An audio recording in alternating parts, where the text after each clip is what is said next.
Promotional consideration paid for by the following. I'm the meme machine Mark Sanders, and you're watching Cheap Shot Entertainment's review of Future 24.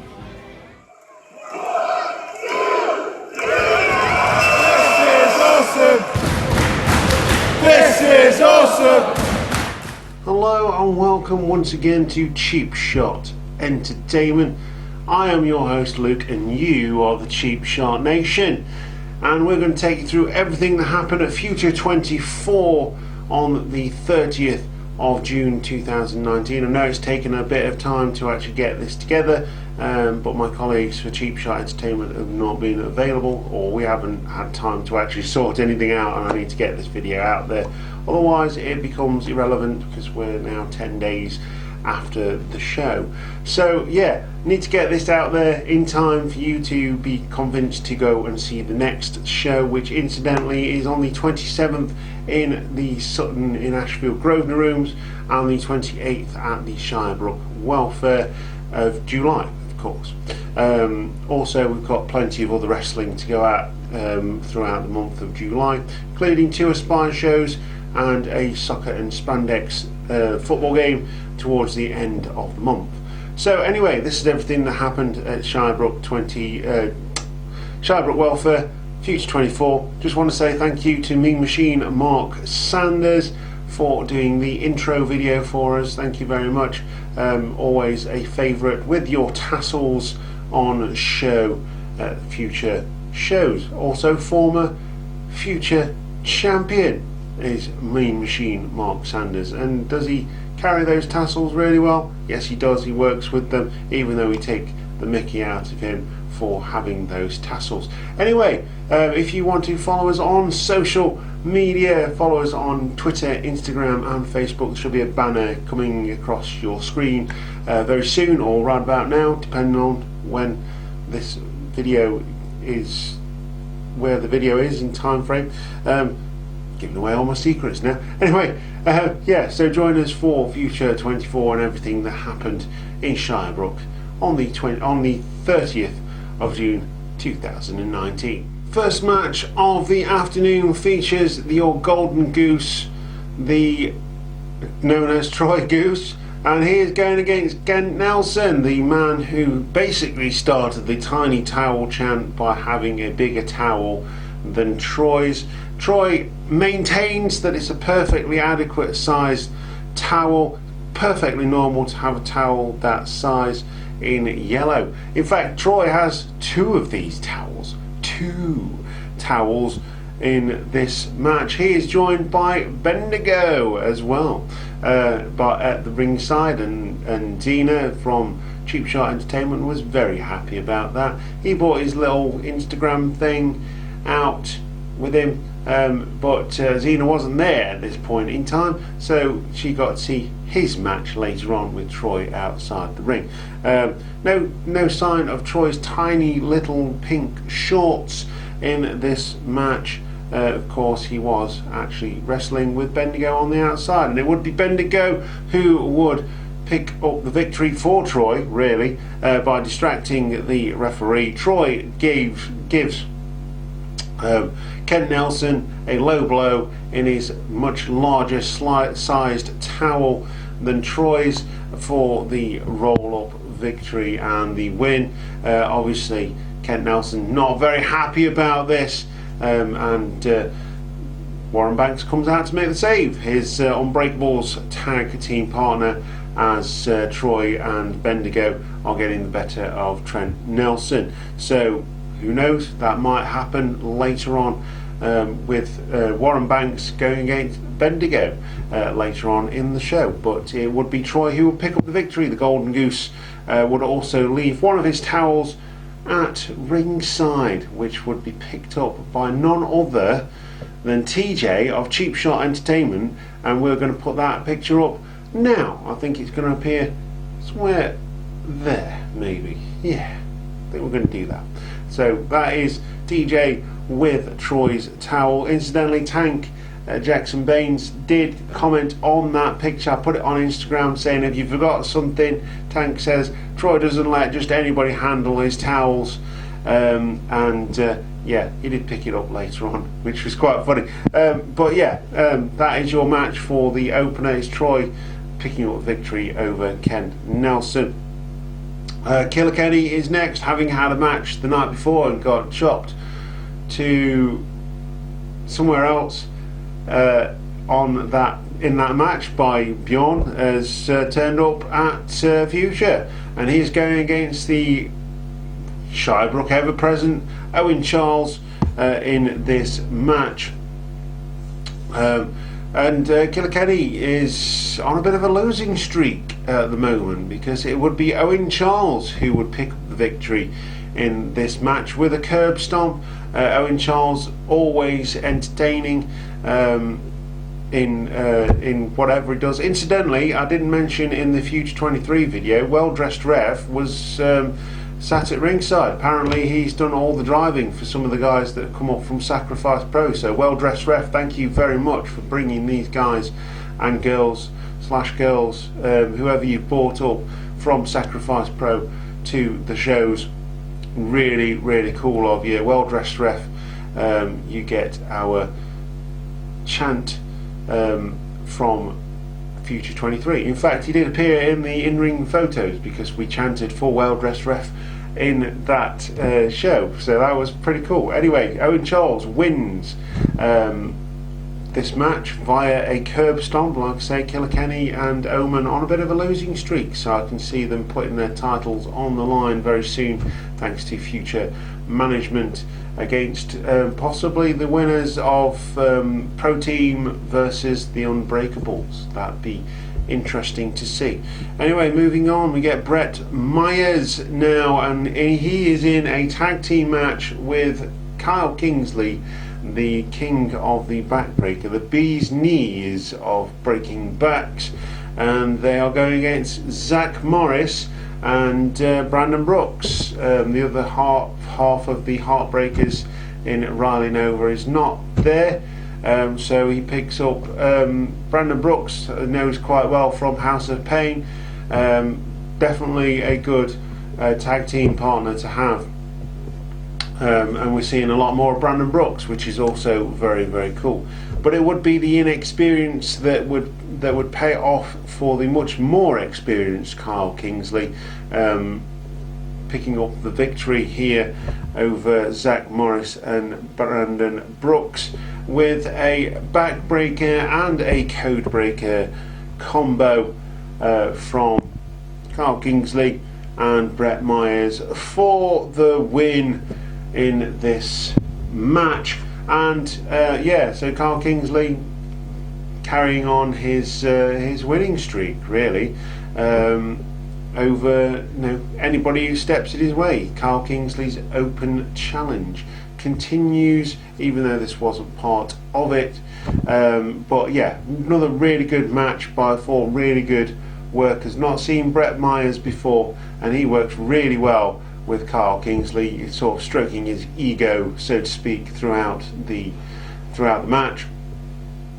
And a lot of banter with the crowd as well, which is always I like banter with the crowd because I'm part of the crowd, and I really like it when the wrestlers banter. We move on to the next match now. It is former Future Heavyweight Champion Mean Machine Mark Sanders versus Alex Cupid. Mark Sanders, in a rare occurrence of losing a match since he's lost the championship to Bjorn, and he's been on a bit of a tear in Future, and he's not really lost a match that I can think of by any means, really. He's just been beating people up, and that's what Mark Sanders does. That's why he's a great character, because he stays in character. It doesn't matter how much the crowd gets on his back from his Tasselmania. He just tears through everybody, and that's why I like Mark Sanders. Mean Machine Mark Sanders, great character, really, really good in the ring as well. Alex Cupid, another one from Sacrifice Pro, travelling all the way up to Shirebrook from Milton Keynes. That's a long way to come for a wrestling show, but we appreciate it. Alex Cupid always always entertaining. At one point, Alex Cupid does steal one of Mark Sanders' tassels, and you can see the power drain out of Mark Sanders as this tassel gets transferred to this tassel power gets transferred to Alex Cupid, who consequently does pass that on to some kids in the front row. The kids were getting really into this, so those kids on the front row, thank you very much for making this show really entertaining and cheering along with us, because we're always going to make noise anyway, so it was nice to have some others there to make that noise as well. But Alex Cupid would win via disqualification after Sanders attacks the ref with his own belt, as I remember this rightly. He took the belt from the referee's trousers and started beating the ref up with it. He assaults the cameraman. So no, he attacks the ref, assaults the cameraman and with the referee's belt, and then turns his attention to Alex Cupid, and at that point Alex Cupid does get the better of Mark Sanders and stop the attack on the ref. So Alex Cupid does pick up the victory, a bit of a tainted victory via disqualification, and Mark Sanders does his best. You don't disqualify me until I say you can disqualify me. Heel sort of banter with the referee. But yeah, otherwise really good match, but DQ finish. I think it worked in this one. I think it still has Mark Sanders being this badass in future, sort of the mean machine of future, the one that rules over everybody in his quest to regain that future championship. So we move on next to Luna Rox's Open Challenge.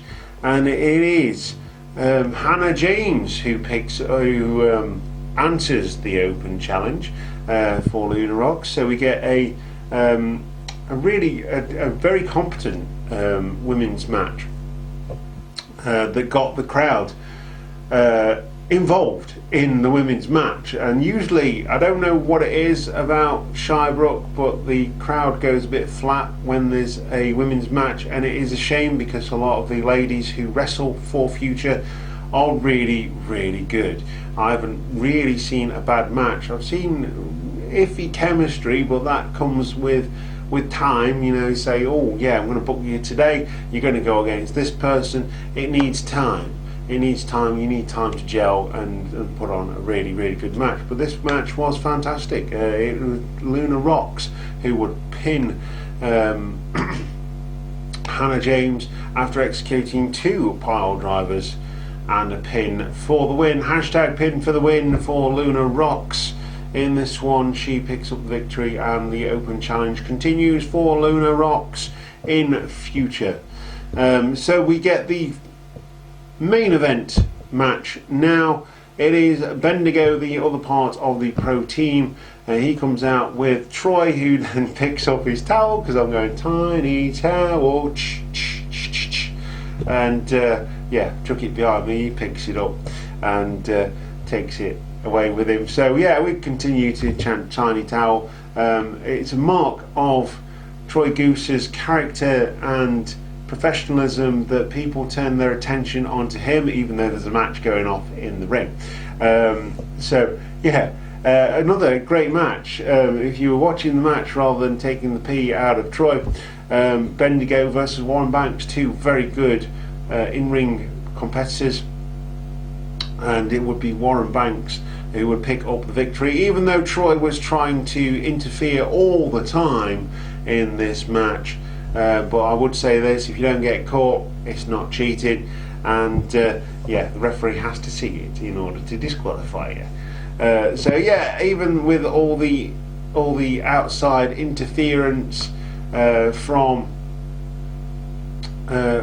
Troy, it would be Warren Banks who would pick up the victory via hitting the spear on Bendigo.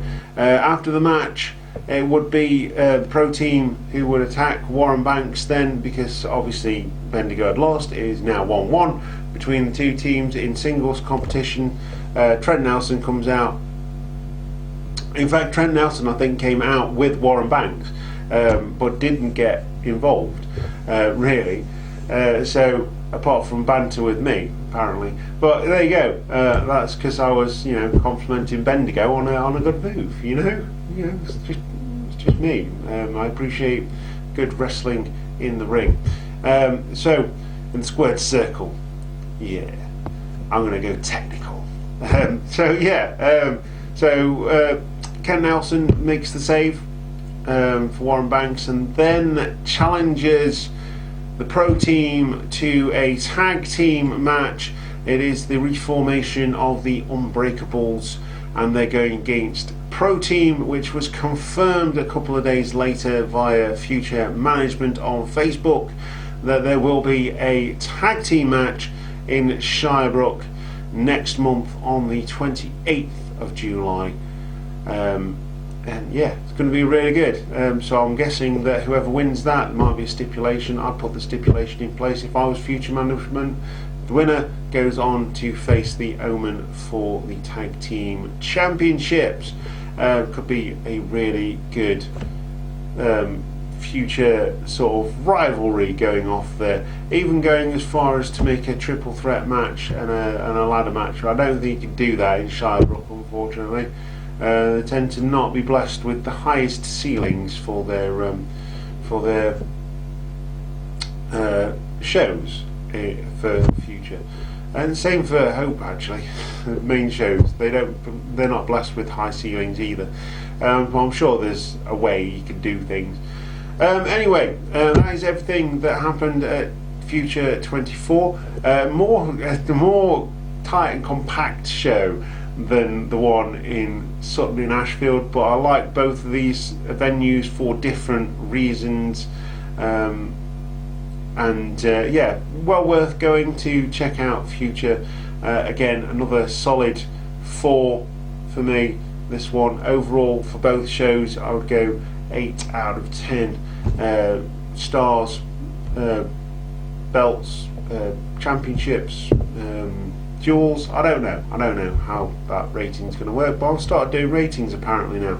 Anyway, yeah, we're going to go into the outro, and we're going to give you some dates as to where we're going, and some dates obviously for Future, which I've already mentioned in this video.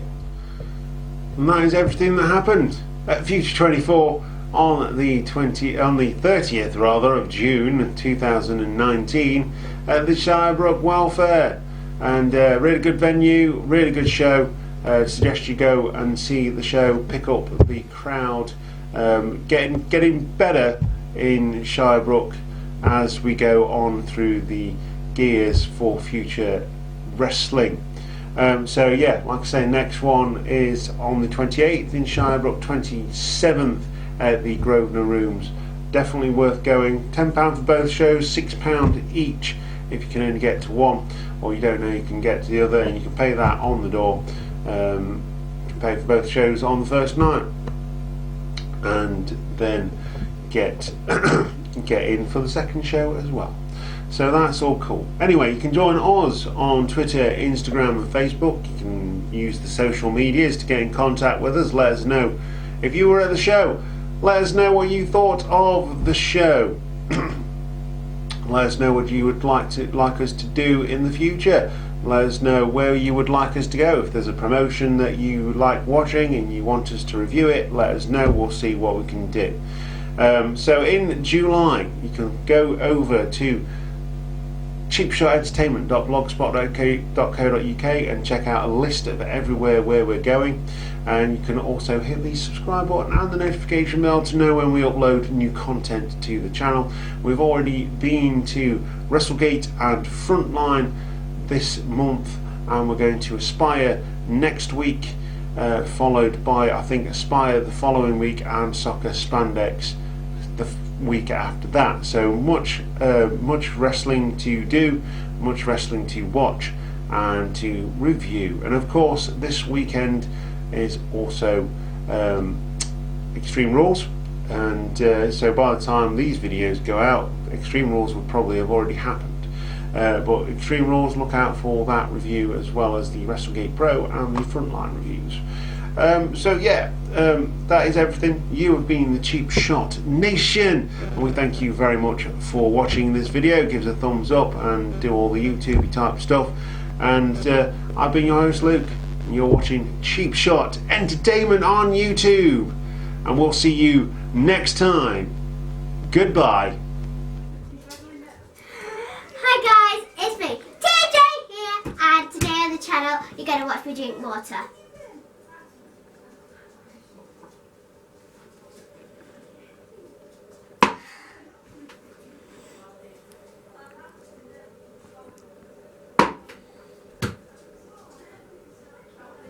Next on the agenda, The ginger?